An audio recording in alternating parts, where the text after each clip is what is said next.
What's up, everybody? We're three-quarters of the way through Invincible Season 2 now with tonight's episode, and there will be spoilers, as always, here in my breakdown for the episode. So with that out of the way, let's get into the episode. Starting it off like I always do with this show, let's talk about the titular character himself, Invincible. The episode sees his relationship with Amber continue to slowly tear apart in front of our eyes. We first see it in this episode here when the couple is together after he returns from space and fighting the Sequids, and we also get verbal confirmation from both characters when Mark goes to talk to Art, which was awesome that he's back and Mark Hamill and everything, and Amber goes all the way out to Eve for help. As they're both given, reassurance that they can make it work, their relationship can work, they'll fight through it. Neither has much confidence in that sentiment. Also, while in Art's shop, Mark gets his dad's sci-fi books, which, if you remember, Omni-Man's last words to Mark in episode 4 of this season after they're beaten on Thraxa were to read his books. So Mark does just that and is starting to piece things together that these are real stories and his father actually lived them and was exposing the Viltrumite's weaknesses, specifically this Infinity Ray, which was focused on quite a bit in this episode while disguising it all in sci-fi novels. Then, when Alan comes to Earth, an immortal who's fresh off the death of Duplicate attacks him. Mark has to rush up to space and save his one-eye pal. Once they get the immortal to calm down, they return to Mark's dorm room needing to talk about the fight against the Viltrumites that the Coalition is staging, and then Mark tells Alan about the books. So, while he doesn't have Mark to physically bring back to the Coalition, he does now have some of the Viltrumites' weaknesses to present to the Council. Oh,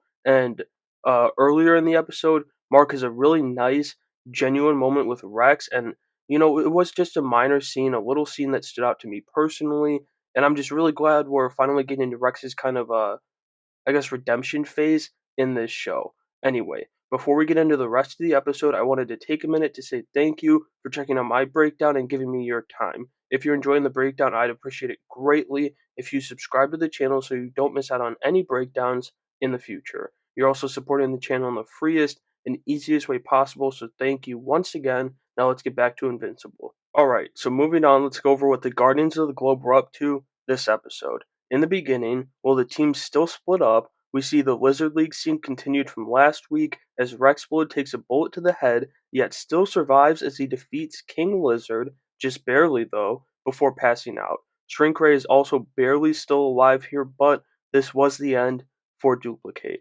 Then, up in space, we pick up on another one of the cliffhangers from episode 5 as the rest of the team, along with Invincible and Adam Eve, take on the Sequids. With their forces divided, bringing the fight to a close, Eve and Robot are taken over by the Sequids, but luckily quickly saved and separated from the mind-controlling aliens. I really like this sequence, and really just think it should have.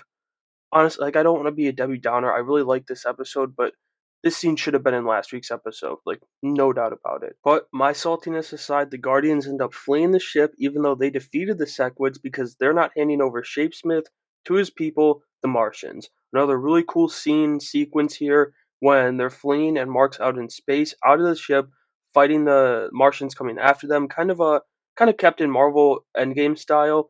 But I'll tell you right now, and I kind of just said it, but I like this episode a whole lot more than last week's if you couldn't tell. When the Guardians return to Earth, though, they find their teammates badly beaten and, in Immortal's case, dead.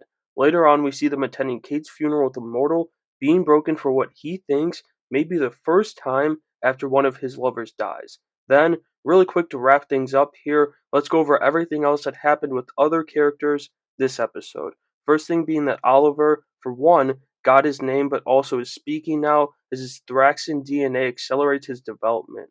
I'm real curious to see how far they go here in season 2 with Oliver, if they'll have him suit up in the finale maybe, or if we'll have to wait till season 3. That'll probably come out in 2030. In that same area though, on a more serious note, we're introduced to the woman who's Oliver's babysitter and teacher in the comics, April. I'm assuming they're going to stick it with that in the show. At least it felt that way in this episode, and again makes me think just how much of Oliver we'll get to see this season, which is 2 episodes left now. Then there's Rick, who shows back up, escorted by Donald, and is already showing signs of the mental damage D.A. Sinclair did to him.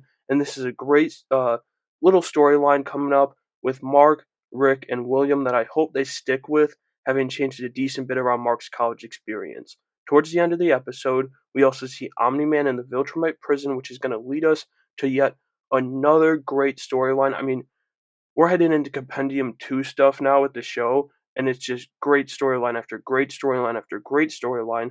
But this one with him and Alan, the alien, which I'd assume we'll get this season, is super awesome. Which, speaking of aliens, we also see the astronaut that had been left on Mars, Russ Livingston, back in his apartment, but he vomits into the sink, and a sequid jumps up at him during what was like, I mean, probably this poor guy's first night home after being under their control for like months.